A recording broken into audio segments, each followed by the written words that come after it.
All right, well, good afternoon. We're going to start the 5G and its role in mission-critical networks presentation. First of all, thank you all on last kind of the end of the show coming to our presentation.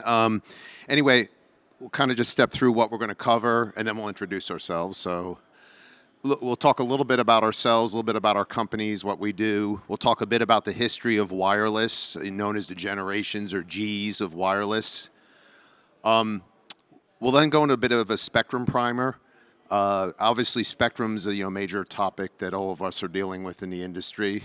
We'll talk at a very high level about what 5G technology is, what it brings, what's different from existing LTE and other technologies. And then we're going to hit a bit on use cases and a bit of applicability to the broadband network. So that's sort of our high-level run of show. Anyway, let's go ahead and get started. So Alan, why don't you go ahead and introduce yourself? I'm Alan McIntyre. I'm responsible for engineering and operations for Southern Link. And Southern Link's a regional carrier in the Southeast that's actually owned by a Southern company, a large utility. And so background-wise, I started at Southern Company about 30 years ago as an RF engineer. And so I guess a fun fact is that I'm a very big Auburn fan. I got 2 degrees from Auburn University, and so I went 20 years without missing any Auburn football game, home or away. Well, thanks, Alan. I'm Bill Chotner. I've been at Ericsson about, 14, 15 years now. Prior to that, I was about 14 years at Nortel. And then in both cases, I worked in wireless technologies, and Nortel was the start of CDMA and then evolving technologies. And then prior to that, I worked about 7 years at McDonnell Douglas integrating radios, communication, navigation systems into military aircraft. So most of my life's been in RF background, RF products and stuff. A little bit about, fun fact about me. So I was kind of thinking about this. What's fun? I'm not the most fun guy. But one thing that did come up, I was thinking when I was in high school, most of my friends were getting Atari 2600s. That was the game. I see people recognize that. So I was getting an Apple, right? An Apple II at the time. And it was pretty cutting edge. But I was into programming, I was into computers, and I was thinking, well, I'm going to become a comp sci major. And, I'm getting into junior year of high school, and we had a friend of the family who was an engineer, and he sat me down, he said, Bill, he said, I know you're thinking computer science, great career. He said, let me tell you this, electrical engineering is where it's at. And I said, well, I'm good at math, I'm good at science, I could probably do this. So I went ahead, I became an electrical computer engineer, and now I look back on it and I say, so takes us a year or two to develop hardware, and then hardware runs for about 10 years. Every 2 weeks, we're developing a new load of software for that hardware. You do the math on, value statements, so kind of interesting. But no, I don't regret any of it, though. It's been a great career, so anyway. All right, so Alan, maybe we'll talk a bit about Southern Link in a little more detail. Yeah, so map you see in green, that shows our service area. Southern Link, I would frame us as a purple cow. It's something you've probably never seen before. Like I said, Southern Link is owned by an electric utility, so we are really a private network that offers service to Alabama Power, Georgia Power, Mississippi Power. But then we also sell our excess capacity to third parties. And really, we're a niche player. We target government and public safety. And so we're actually the statewide radio system in Georgia. State Patrol, Department of Natural Resources, Forestry, all use Southern Link as their primary dispatch. All right, well, and let me tell you a little bit about Ericsson. Just very briefly, this is all you'll really hear about Ericsson in this presentation. So Ericsson was founded in 1876. There's a picture of Lars Magnus Ericsson, our founder, and his wife Hilda. He started off as a guy doing repairs on telegraph equipment, and he started to realize that communications was pretty essential to the world. I think he also became obsessed with how do I optimize this technology. I would say that piece, Ericsson's obsessed. When we do something, we try to get it to the best it can be, and that's part of our DNA. If I jump ahead, 148 years, same name, same company, about 100,000 employees worldwide, greater than 60,000 patents. We operate in greater than 180 countries. So just to give a sense in terms of, who Ericsson is at a big picture, I know some of you know we make a good radio. We're a little bit more than that too, but clearly our focus has always been really the wireless net, or at least in the last, last 40, 50 years has been focused on heavily the wireless networks as we transitioned out of old telephony switches and stuff. So main focus of the company.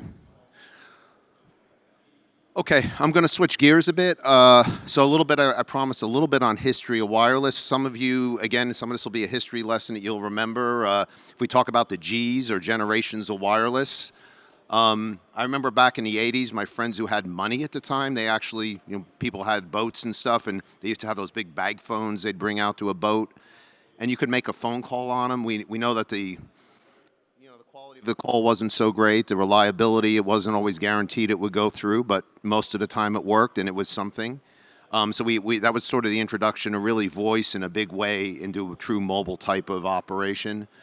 A little bit, I came into the industry as 2G was starting to really ramp up, and we were using, of course, the old 1G phones or maybe 1.5G phones, meaning they got a little more advanced to start, as we're building a network, there's a lot of phone calls made to do that, and a lot of cases we saw, some of the challenges. But a 2G network, what did it really bring? It started to bring, one, more capacity for voice. It started to bring digitalization into the capability, in terms of things like the features you had on your wired phones, things like caller ID, things like call waiting. It brought in some of those types of capabilities into the network a little bit. And they also introduced SMS. And of course, at the time, SMS, you'd say, I was trying to use it. I said, this is the most unusable thing I've ever done in my life. Although some people swore it was great, but that was at that time. Then we started to move in as an industry into 3G, and 3G, it was originally designed really just to bring more capacity to voice, and then I think as the guys that were standardizing it, they were doing business cases, and they said there's not enough people in the world to make this make sense business-wise, so they added an additional capability called packet data to it, or you could argue very early mobile broadband. We know that all these Gs, they're not really static, they're just, you introduce them at a point, but you keep enhancing them. So we have roughly a 10-year cycle. So 3G started to get pretty good towards the end, and that's right about what happened, the iPhone got released in, 2007 timeframe. So you started to get some pretty good devices where all of a sudden they became usable. Once you got keyboards on the devices, you remember BlackBerry, and then as well, some of the phones that put them on the screen, all of a sudden SMS started to make sense a little bit, because then you could actually you had a good interface to bring it in. And we kind of moved into 2009, 2010, we moved into what was called 4G, or LTE is this particular standard that got chosen for 4G. And 4G was sort of redesigned, but the concept was mobile broadband everywhere. As a matter of fact, 4G technically didn't have voice built into it. For a little while, they fell back to 3G and 2G to do voice, and eventually what they did was they integrated VoLTE, voice over LTE, into the technology. But you think about it's really packetized voice. That was something that was promised back in 2000, but it took quite a bit longer in reality to happen. And as well in 4G, again, it wasn't a static technology. Initially, it was very focused on you can do some packet data, you can watch cat videos, but it evolved quite a bit. We started increasing bandwidths, capabilities. We started adding things like IoT capabilities. So this massive IoT, I'll hit it later in the presentation, started to introduce that in LTE. And then of course, the industry moved in 2020 to 5G. And 5G, okay, so 5G has everything 4G has. We improve it. Every G, we improve everything. But 5G also set up really a good framework to do good things with connecting things, not just about massive IoT only, but about a whole bunch of things to connect. 5G is a very flexible 4G, you can think about it. We're going to get in a few minutes onto that. So that's where we are today. We're about halfway through the 5G cycle. The assumption is in 2030 there might be a 6G. We'll see. Certainly the standards guys are convinced there is. I don't know if industry will accept it. And I can argue Gs are continually improving, evolving, but you do a G to kind of force a reset at some point, because then I'm not stuck with supporting the legacy capabilities. So for instance, like something I implemented in 4G, I want to be able to get past that because it might be blocking me getting to 6G. I can do that. So Alan, I guess like if we look at the Gs, I mean, you've been through all the Gs as well. I mean, what's your kind of like, what's this meant to Southern Link? Like, how's it impacted things? Yeah, I think seeing that evolution really is, we had a Motorola IDE network, and it really was built around push to talk, cellular, and SMS or text messaging. Around 2000, we actually added packet data capabilities at 22 kilobits per second, blazing fast speeds. And so we saw that evolution. But that was really, in what you see on the slides with the Gs, it really shows that data is becoming more and more important over time. And as an industry, that's where we are as well. I mean, data is the big driver for a lot of the things we do now. And so that evolution's very important. The other nice thing is when you look at 4G, it truly was the first worldwide standard. With 2G and 3G, there were other kind of technologies in there that competed. But once we got to 4G, really LTE became that worldwide standard. So you can take an LTE device pretty much anywhere in the world and have it work, which is really a big deal. And the nice thing is really 5G is an evolution now. It's not a rip and replace. And so really kind of nice when you look at it over time how it's evolved. All right. So just a little bit about 5G adoption in the world, and a little bit. 5G is defined by a standards organization called 3GPP.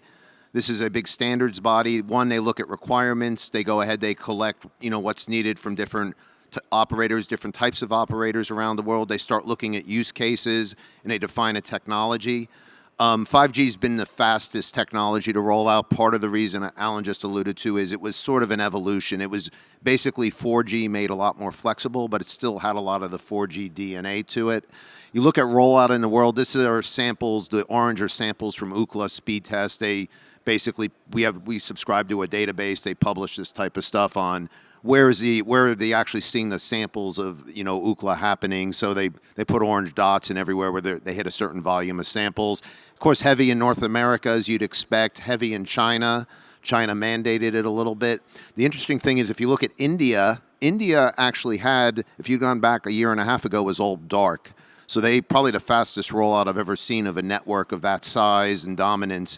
Clearly 6G or 5G is their dominance. They're becoming very dominant in the whole industry. I mean, Europe, as you would expect, would have a lot of 5G rolled out. Places that are lagging a little bit, Latin America, sub-Saharan Africa, eventually they'll happen. And you can see Australia, population very much along the coastlines. Australia is usually a leader, and you see that here as well. So just to give a sense, I mean, 320, it's greater than 320 networks, 60 plus standalone, 5G standalone networks.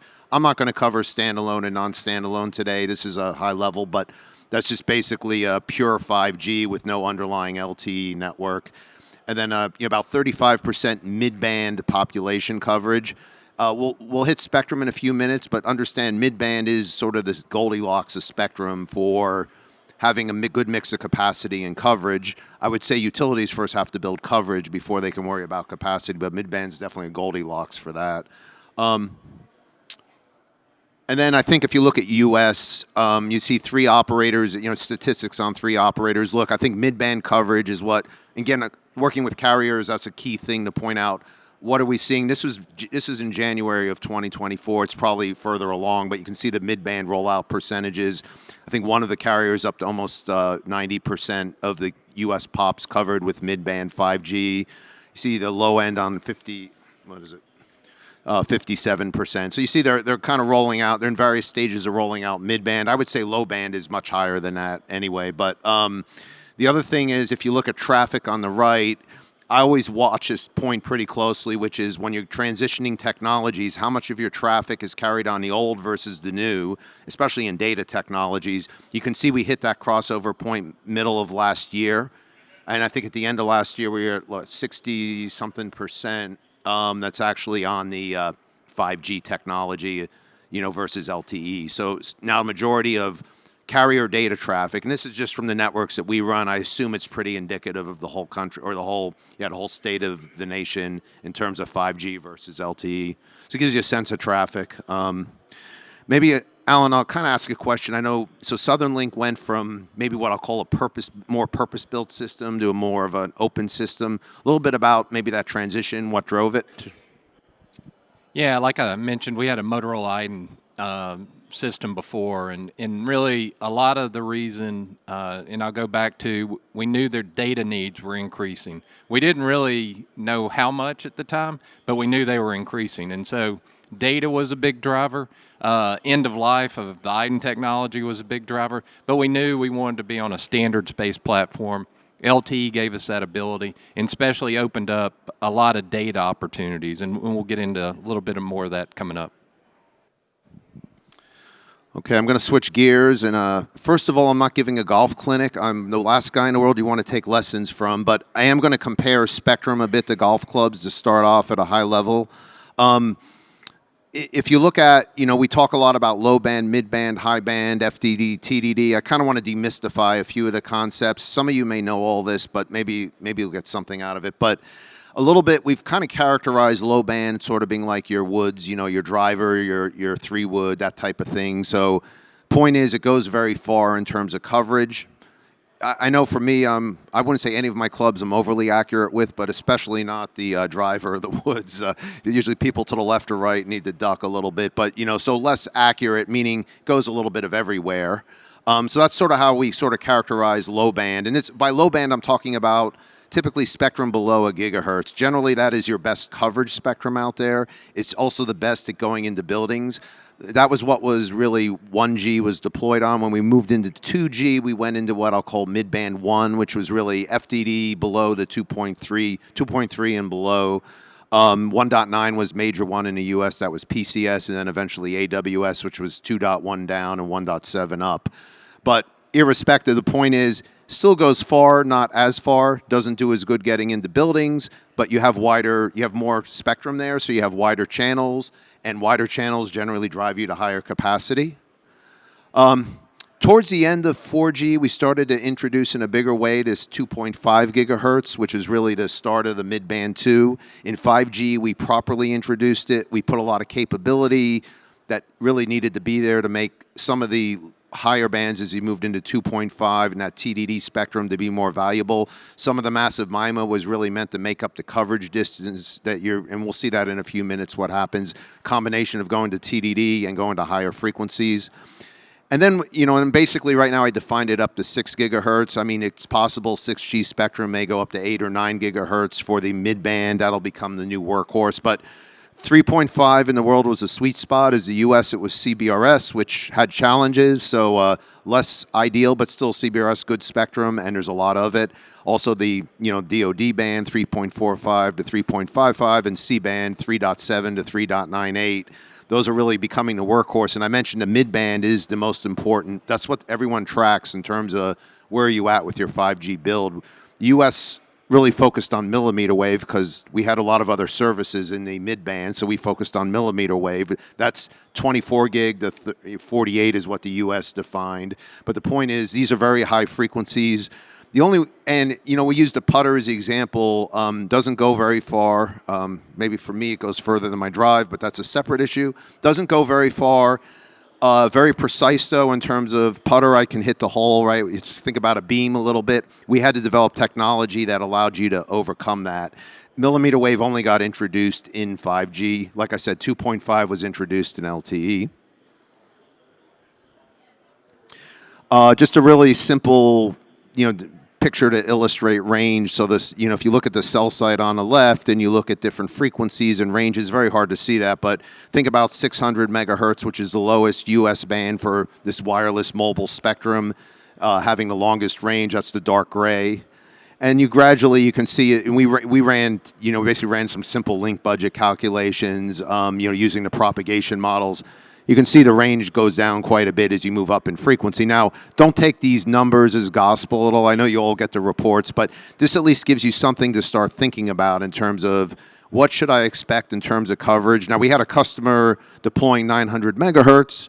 They were getting like a half-mile range, and I said, something's wrong, and we sent someone out there, and yeah, they were doing a few things wrong. We kind of showed them, and it's like, okay. But yeah, this should be what you're expecting in terms of, just real simple view of range of the spectrum and all, just to give you some sense. And then if I turn around and I actually overlay it on a slightly different view, again, the same concept being illustrated, but if you look at, coverage being the blue, and then basically, capacity, really capacity, meaning how many megahertz of spectrum being the purple generally in the channels.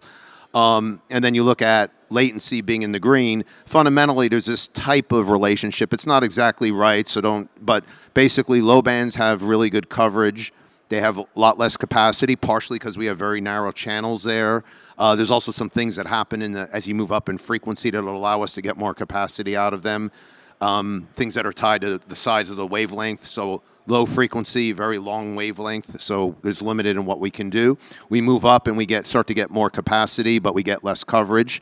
And then I think the thing that people aren't aware of is in 5G, everything in LTE was fixed at 1 millisecond scheduling, which drove a certain amount of latency in the network. I think we said nominally the radio network had 10 milliseconds. As we move up higher in frequency, we're able to actually schedule in 5G at a lower rate than 1 millisecond. So if you go into those mid-band TDD I mentioned, 2.5, 3.5, you can actually schedule 5G at half a millisecond. When you move into the millimeter wave, we actually, I think, schedule it an eighth of a millisecond. So you can start to see, okay, much more scheduling opportunities. I can get the same data in less time. And this is part of what the flexibility 5G gave you that. So just a way to think about it. None of this is exactly accurate, but it's a good model to think about. It's also a simple graphic.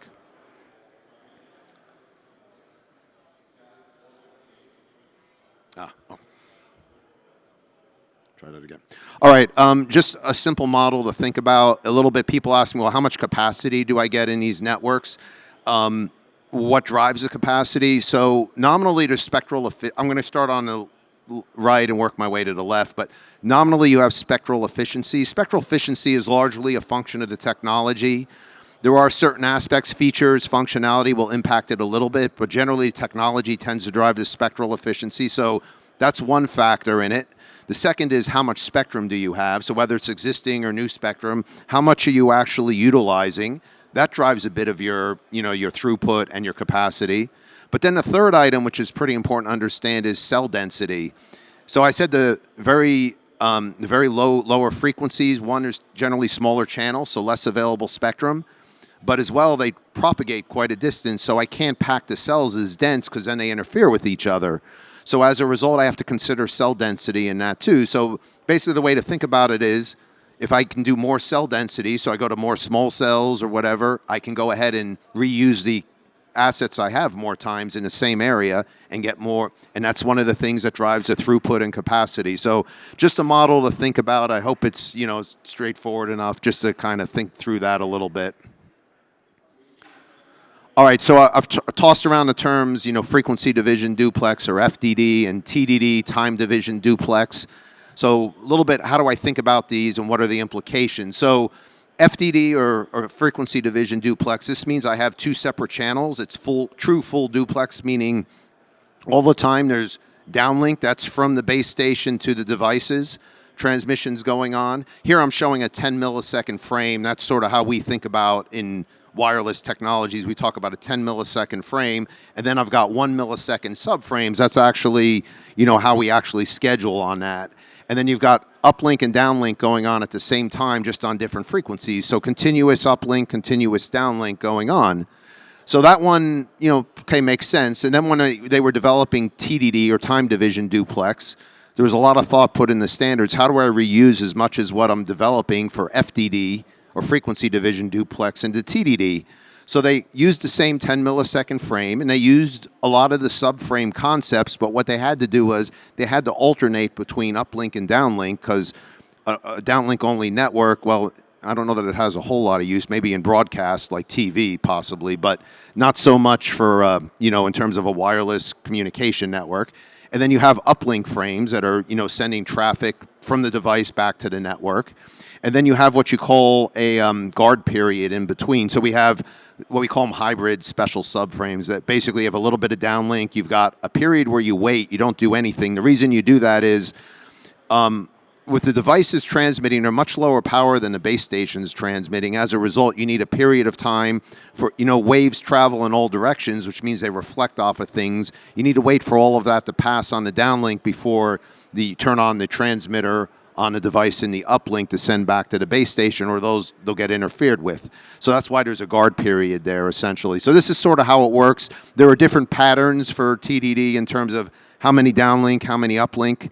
There are challenges, though. You got to work well with your neighbor, and I'm not just talking about your geographic neighbor, but also with your neighbor and frequency, because filters and all, they don't exactly cut it off the way the world would like. So just something to understand. The other thing I'll point out on TDD, you lose coverage going from just FDD to TDD, everything being equal, and the reason is you're only transmitting a percentage at a time, 20% at a time, 30% at a time.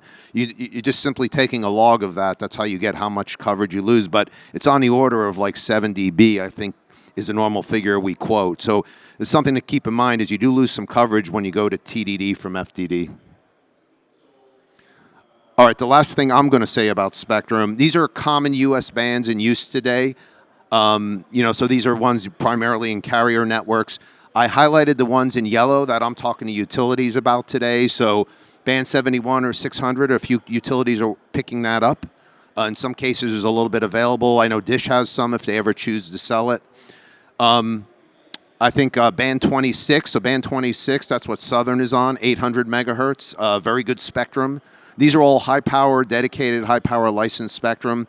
There's quite a bit of additional band 26. We don't quite know what will happen. This was part of the T-Mobile Sprint merger, and we're not quite sure what's going to happen with that. There's the band 8, band 106, this is the Anterix. We call it the Anterix band. So this is that 900 megahertz spectrum. So we were gauging on that. It's defined for 5 megahertz, even though only 3 megahertz is in use today. I've been engaging a bit on TDD on band 41. There's at least a couple of the carriers have actually purchased a little bit of that. This is 2.5 gigahertz. Gives them a tremendous boost on their network and a lot more capabilities. I mean, it's a little more complicated to deploy, but it's quite a great spectrum if they can get it, and there's a good, healthy ecosystem. And then CBRS band 48 is the other one I'm having engagements on. Obviously, it's spectrum that, in theory, has a lower price. It's lower power, so it's not ideal, and you got to share it, which means it's a little less predictable. But generally, it's pretty good, and it's only a good way to dip your toe if you're not so comfortable. So, anyway, Alan, I'm going to turn it over to you to talk maybe a bit about Southern's spectrum journey. So, yeah, thanks, Bill. In the kind of red, you can see spectrum-related things, and this is kind of a little bit of a history of Southern Link. But when we started in the early 90s, we had a little bit of 800 megahertz site-specific 25 kilohertz channels. And so we went on a journey to cobble more together. We went and bought existing licensees out, and as you can see, kind of in the late 90s, early 2000s, we participated in FCC auctions to get geographic-based licenses. All that came really handy when the FCC went through a rebanding process from 2001 to 2004. And so throughout that process, we were able to take our narrowband licenses and actually put them all contiguous together into a block. And in 2007, we actually made that happen and did all the frequency changes in the network. But then, as Bill talked about, there's an international standards body, 3GPP, that we had to go to get that spectrum in the standard, which became band 26, as you saw on the last slide. And then we had to go to the FCC and ask for permission to use broadband operations in what was traditionally a narrowband band. And so really it was about a 20-year process to get our spectrum to where it is today. So it took a lot of different paths, but we got there and we were able to deploy LTE. Now, and then in 2020, we also did participate in the CBRS auction, and so we do have some CBRS PAL licenses as well. Yeah, a lot of lawyers involved there, I guess, right?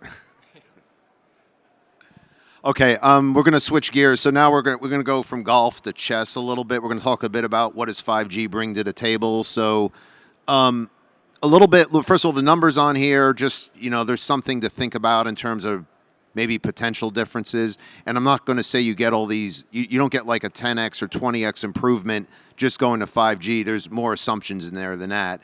We actually wrote a paper where we actually talked about, I think, 11 characteristics of 5G that's actually out there on the Ericsson webpage. But I'm just going to we'll just pick a few of them and talk a little bit. But look, I mean, network throughput, network capacity, network speed, that's certainly, it's the thing we talk about. If somebody asks me to talk about performance of networks, the first thing I'm likely going to do is show you from Ookla or from one of these public, one of these data sources. I'm going to show you some data rates of what we see in the networks. So speed, whether or not, people talk about it, it is the main event. And quite frankly, it's the reason you build a network is to get throughput and speed, right? So it's a fundamental item. So I kind of treated that as the king of chess. But you know what? There's a lot of other pieces in a chessboard, right? And, as to what's going to become the most valuable that 5G improves, that's a little bit still TBD. I think latency gets a lot of discussions. Maybe latency is the queen. I don't know. But the point is 5G gives, there's a little bit of latency improvement you get, all else being equal, just going to 5G versus LTE on the same frequency, everything else equal. But on top of that, then you can start to move up in frequency. So I mentioned TDD has a lower native latency just based on the way it's scheduled. So you get some benefits there. Likewise, as well, you move up into high band, you get tremendous gains on latency. And then the architecture of 5G gives you additional gains on latency, not everything going back necessarily to a central data center. By the way, some of these capabilities that are in 5G were in 4G. They were just never well developed. 5G went ahead, developed them a little better, and created a framework that should make it easier to do that. Other areas, discussing things like, there's things we take for granted, accessibility, reliability, security. Certainly 5G improved on those. They can always be improved on. They also defined a framework. How do you actually bound a network in a certain level of reliability, or time bound, I want X percent of the packets, maybe 99.9% of the packets to get here in X milliseconds. Those are types of things that 5G gives you tools to do. Now, of course, those come at the expense of capacity, but potentially, if you're in a factory, very precise things. If a robot's doing remote surgery, I might be very willing to give those up. And then, other areas we talk about positioning, a little bit about speed and data rates and where mobility still works well with them. A little bit about device density. Whether or not you ever need to go to 2.5, million devices per square mile. That sounds like a lot to me, but maybe it's not that much. I don't know. That seems like, but irrespective, those are the types of things, and these are the types of improvements that came with 5G. And then, a little bit, I kind of think about 5G capabilities in 3 layers. I call this blue layer sort of the business modeling and architecture. And the green layer is sort of the flagship capabilities, and then the purple layer or maybe the other capabilities that got enhanced you don't think about. So if you look at the blue layer, things like cellular DNA, these are things that we kind of take for granted, especially working kind of in a mix of both carrier space as well as moving into new segments like utilities. I take it for granted a bit, but some of the capabilities a cellular network brings, authentication, in terms of reliability, some of the native stuff there's a lot of value in that, which we sometimes forget about. Network agility, being able to have a network that becomes very flexible and potentially you change where you actually terminate your user plane at. That becomes valuable. That's sort of how you get some of the latency benefits. And then the business model innovation, having a framework such that you can actually change how things are done. Maybe in the case of, and maybe less so in utilities, but you talk about things like, well, if I can sell a differentiated slice of a network where it's a little better performance, can I command a premium? You know what? A broadcaster who doesn't have to send the stuff over satellite to get it back up for production, that might be a huge savings to be able to do that over a commercial network. They might be willing to pay quite a bit. So, that's sort of like I call that, like I said, those are your business model architecture type capabilities. The flagship capabilities, certainly the speed got touted, probably over touted. We start talking about doing 20 gigabit per second downloads and stuff, and okay, great, who cares at that point? But certainly speed is important and capacity is important. Low latency has been another capability that's gotten a lot of focus. I would say, again, all these things got overhyped. We're now past the hype, we're past the disillusionment part of the trough, and now we're moving back into kind of real adoption. And then high device density. So those are flagship capabilities. I think these I'll call it, they're kind of the icing on top, the unintended ones. Maybe getting down to, meter precision. I'll tell you, when I'm in Home Depot, I really wish I had meter precision to tell me where the item is on the shelf, because I really hate going and asking them, and then it's some grumpy store. I don't mean to say anything bad about Home Depot, but I really prefer to not have to ask people. So, position accuracy could be very important in certain cases. Energy efficiency. I know you guys sell, a lot of people here sell electricity for a living, but on the other hand, you care about this too.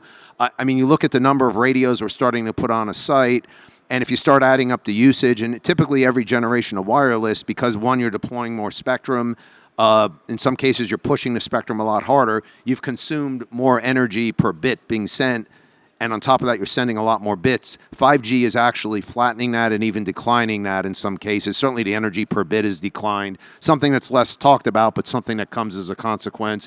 And then things like, maybe better, higher velocity capabilities. Think about maybe being able to use your phones in, well, I don't know, maybe planes, although you really shouldn't be that high in the air using them. So I'm sure you hate that. So, all right. So Alan, maybe if I kind of bring it to you, actually, I think I got. No, I take that back. Yeah, actually, maybe let's talk a bit about 5G capabilities. I've kind of outlined a few. Is there a particular capability that you actually really like in 5G or you're hoping to make better use of? Yeah, I'll hit on two. I mean, Bill talked about low latency, and that's probably the big one out of the gate, because for us, we're doing high density coordination with reclosers with LTE today, and there's even though you're segmenting, there's a brief interruption to some customers when you do that. And so in a lot of cases, we're doing fiber to get the latency down. And so having the capability with a wireless solution would be nice versus having to run fiber to really solve that issue. The other one really, and it's pretty clear to us now that we've deployed some CBRS, that CBRS works a lot better with 5G. And so the higher speeds come into play when we're doing video type applications. And so we have some where we do a drone inspection around a generating plant. Drone comes back to a docking station. We upload that video, and so and we do that through CBRS right now using CBRS. So having higher speeds and being able to upload the video faster would be nice. All right, so a little bit, when 5G was defined, and of course I mentioned 3GPP, they defined it, they looked at three main kinds of uses. One of them is called, the most common that we think about is called enhanced mobile broadband. Mobile broadband was a service we introduced with LTE or 4G. In 5G, they enhanced it, and you started to see that, okay, some of the new capabilities put in there enabled things like fixed wireless access. It enabled, if you go to stadiums now, in a lot of cases, you get a much better experience where you might not be able to do something on your mobile. People streaming Taylor Swift, et cetera. You're able to do these things at events you couldn't. I mentioned, in case of broadcasting, they're making more use of that network to actually be the fabric to actually send their stuff back or outside of the venue. So you see, those are general just enhancements to mobile broadband. That's one kind of class of cases of 5G or use cases of 5G. Another one we called machine type communication or massive machine type communication. This one hasn't been well developed. We introduced it in 4G, CAT-M, narrowband IoT, and even some of the lower CATs on just the standard LTE.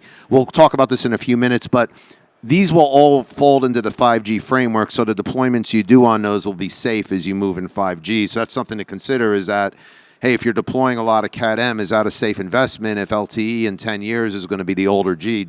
I would say, a little bit that will solve itself. And then the third general category is what they call critical machine type communication. And these are the really high demanding cases, be it in a factory. We have a factory in Texas where we produce some of our products, a lot of our North American focused ones, and they've got all kinds of autonomous guided, pallets and stuff running around.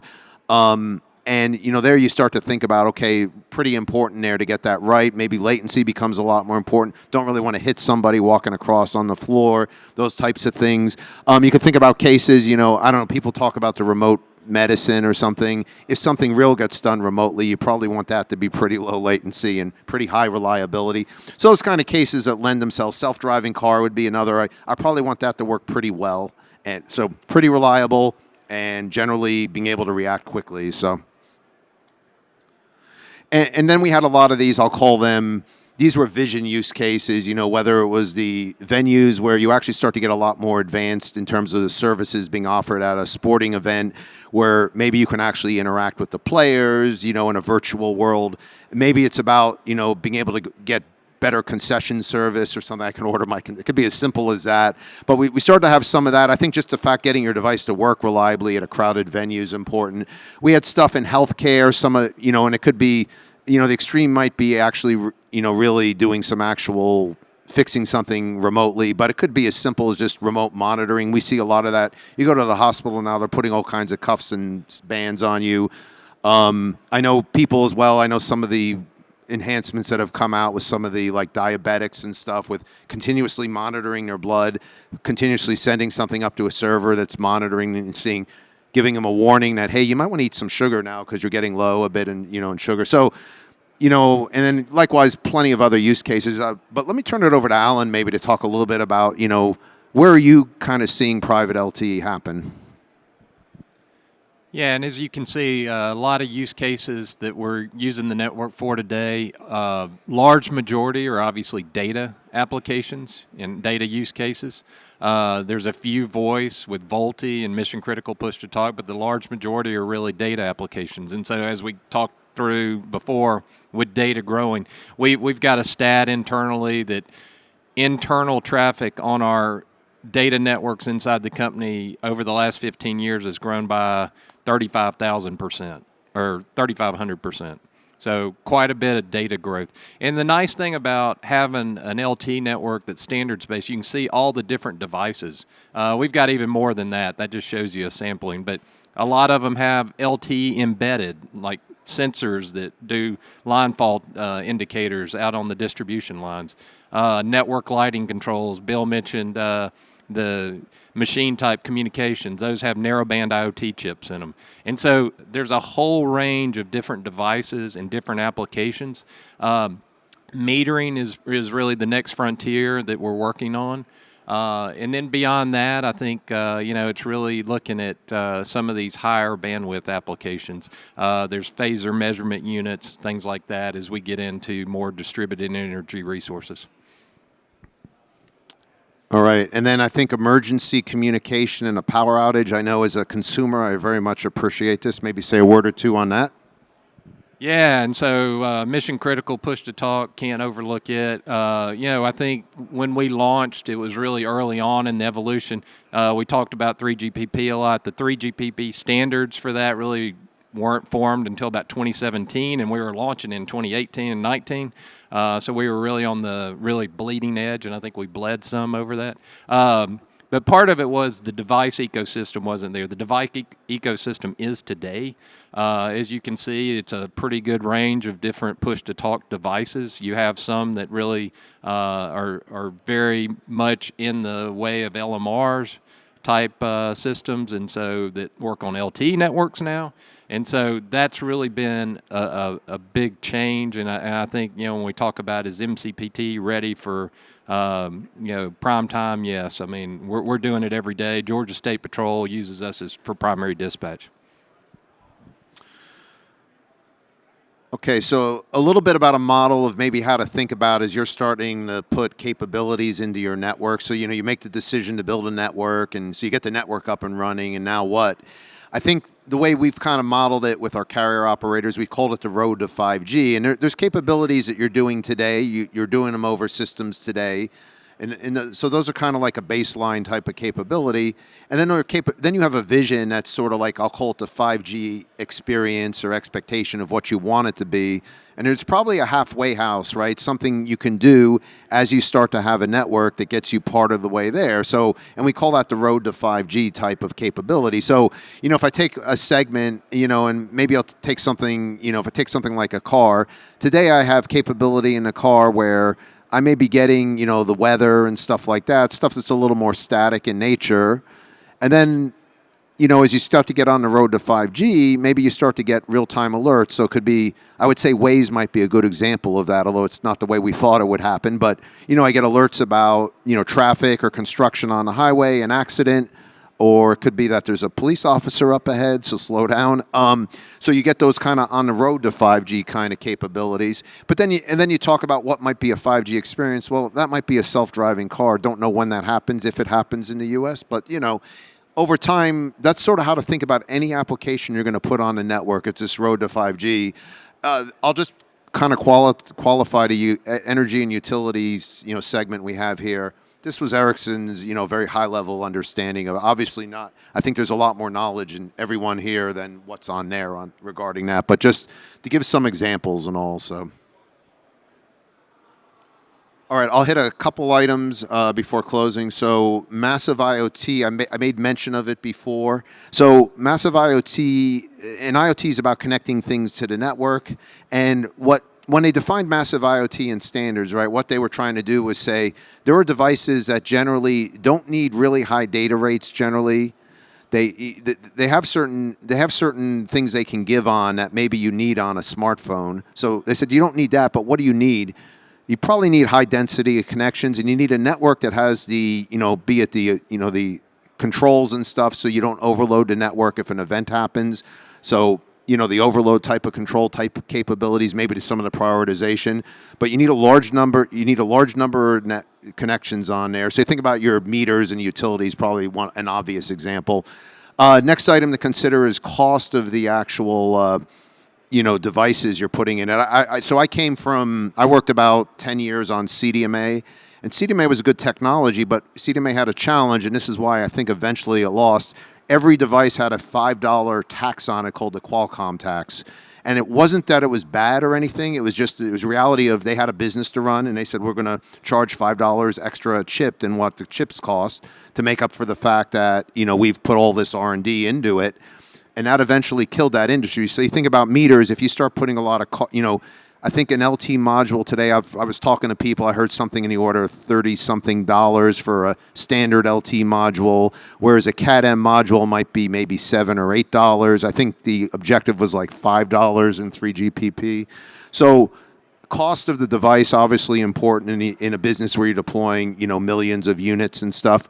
Third item, you think about battery life, and maybe on electric meters, not so critical, but you talk about gas meters, you talk about water meters. There may not necessarily be easy power right there. So think about 10-year battery life. So having a behavior of a device where it goes to sleep, but the network knows when it's going to wake up to listen to see, do I need to respond to something or do I need to send a few bytes of data? So long battery life becomes important. And then I think the fourth item is really about improving coverage a bit, and part of this has to do with, and again, meters are a great example. I know in parts of the country, meters may be in a basement, places that you may need a boost of coverage. And when we talk coverage, we're talking 10, 15 dB type of coverage improvements, which is quite a bit if you're an RF engineer in terms of your planning. So this was a class called Massive IoT. As I mentioned, in LTE, we introduced two major technologies. One was Cat-M, and then the other was NB-IoT. NB-IoT being a little less data rate, but basically had a few benefits in terms of how little resource it took on the network. And then as those will move into 5G, in addition, in 5G, we'll introduce a new category of massive IoT, and it's really beyond just massive IoT, but it's called RedCap, reduced capability. By the way, 3GPP, worst namers in the industry. 5G was called NR for new radio, a terrible, terrible acronym. So, yeah, just a little bit, since I know this is a topic of a lot of interest here. So maybe, Alan, I know you guys, when you deployed your mission critical network, you had a lot of challenges. You kind of alluded to a few on push to talk was partially due to devices, was a learning experience. Maybe maybe a little bit on your kind of view deploying a mission critical network in terms of what you learned. Yeah, I mean, I think, we went through kind of the early stage growing pains. Part of it was, Bill mentioned early on, VoLTE was added, and so most of the carriers, when we launched LTE, were doing 3G fallback. So VoLTE, we were having to really set the standard, and we were one of the first to do 911 using VoLTE, believe it or not. And so by being first, you have a lot of growing pains, and there were a lot. The nice thing is all that's really settled now, and so we're talking really a decade ago.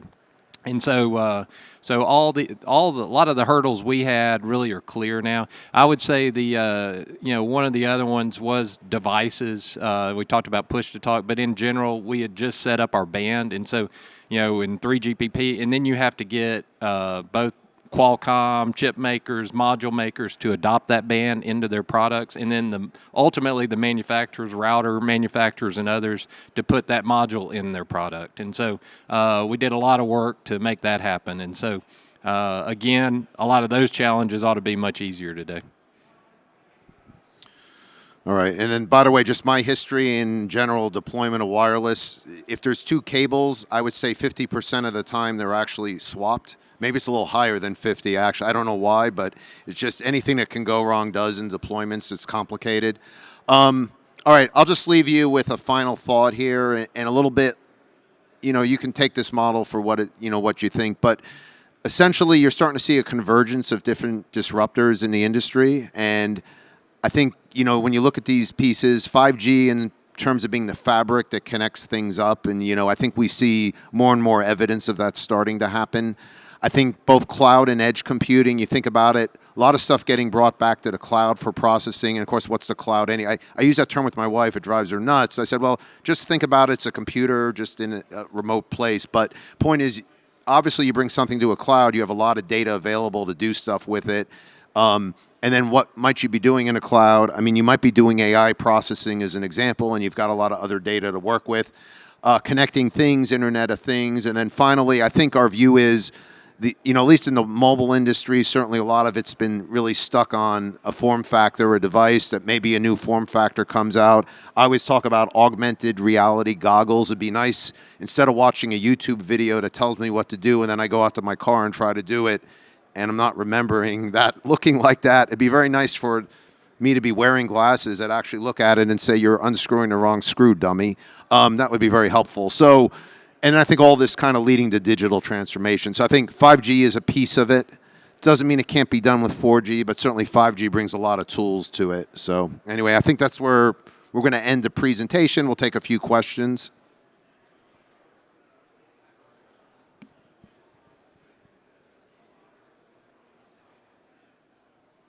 I guess people are speechless. Kevin, yeah.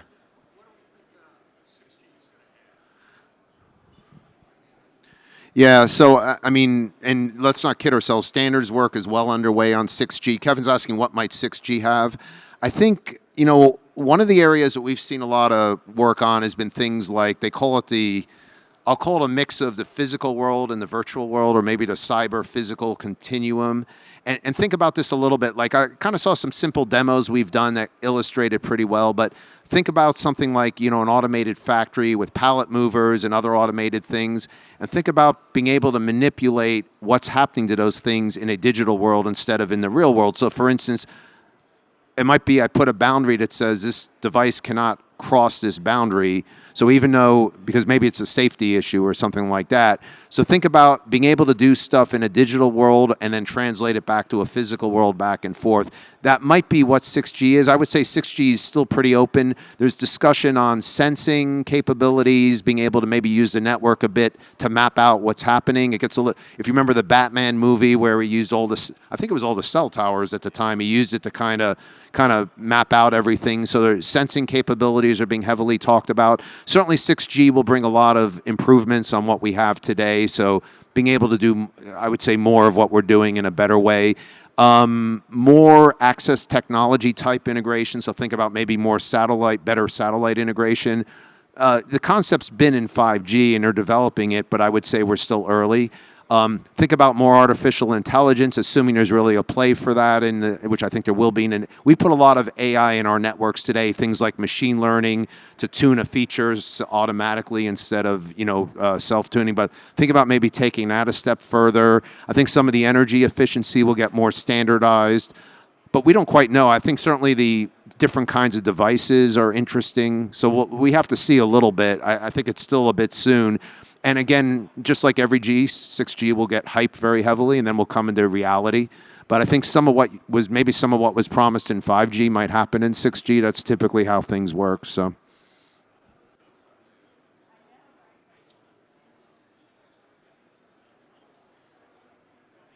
All right.